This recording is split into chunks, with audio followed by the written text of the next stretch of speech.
Hey everybody, ready to do some drawing? What? This is Watercolor Club. But drawing is really important when it comes to painting too. We're going to take a look at that. So let's get started.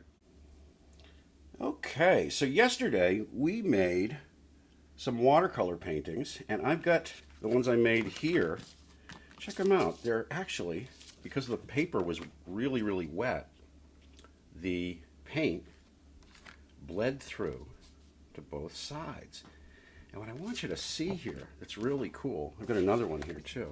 Actually, this one's a really good example, something I wanted you to see. And by the way, now that they're dry, I want you to feel them. Remember we were talking about the senses, and one of those senses is to touch, texture. That's a good word, texture, because that's what we're making here. Texture is something you see as well as feel when it comes to art.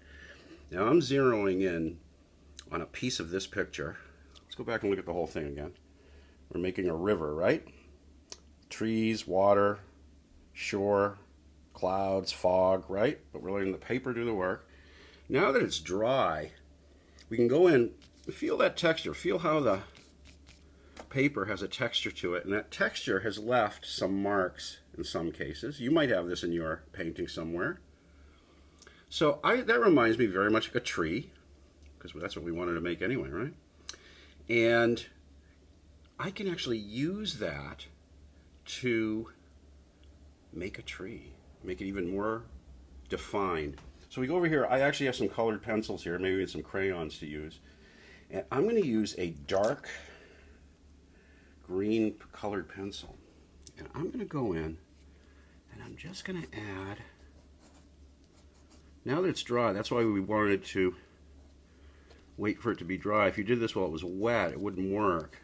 You're like, why is he going in with green? Well, you want to keep things light in the background. Now check that out. It's starting to look like a tree, and I can even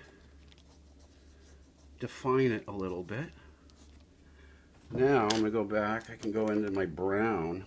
Now that I have that green, the green's going to fade. Now I can kind of follow that to put in some of my branches. And we want to be real delicate. We want to not add too much at a time.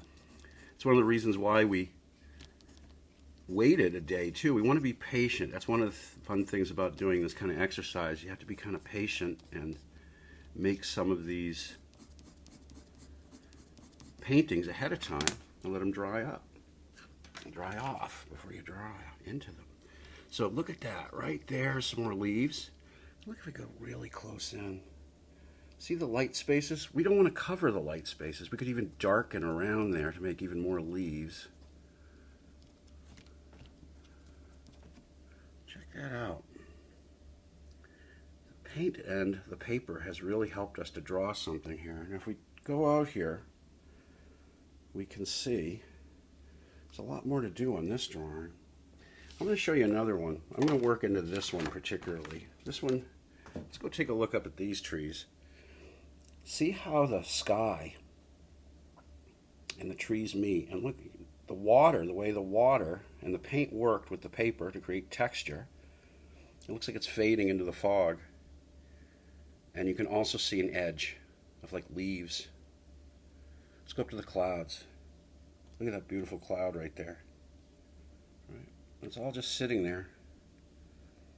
And now we can draw into it. So I'm going to take a break and draw, and we'll come back and we'll see what I've put in here, okay? Okay, we're back, and here's my painting, drawing of a river. And we can start going into some of these details to see what we did here. And as you can see, remember when we first did the painting, we thought of that the green as a big triangle, a little triangle there. But do you see how it now looks dimensional? Because I've made the trees closer, made them darker. So now they look closer. Same thing with the shore. And look at the lines. See how the lines are just kind of scribbles? Going with the paint and the paper. So we have fog in and out of trees kind of going on. Maybe a little fog on the water. Reflection of clouds in the sky, and I went in and I put in some lines for ripples You could put a little more than that. I put just a couple. And then check out this rock right over here. Now the paper, look how the paper makes the like it's light on top of the rock, or maybe there's a little mist again right there. And see, I'm just keeping scribbles, keeping it nice and loose. Doesn't have to be too tight in terms of the drawing. There's the branches going on. And right up here, let's go look at this edge again. And there you have it. You got that nice edge going off into the fog. Right. And I added some yellow for like raise the light of sun, and check out those birds. See that? Also, we're using something called overlapping. We've talked about it before with drawing, and we'll talk about it again, but you see how there's a feeling that there's trees in front of other trees, and the way we do that is we kind of overlap a little bit. Those lines, you see some lines are darker and then it goes lighter. We want to keep it nice and delicate and subtle like that. And there you have it. So, I hope this has given you guys some ideas, and I can't wait to see what you guys come up with. So go to it, take your dry watercolor paintings and start drawing into them and see what you can find and define.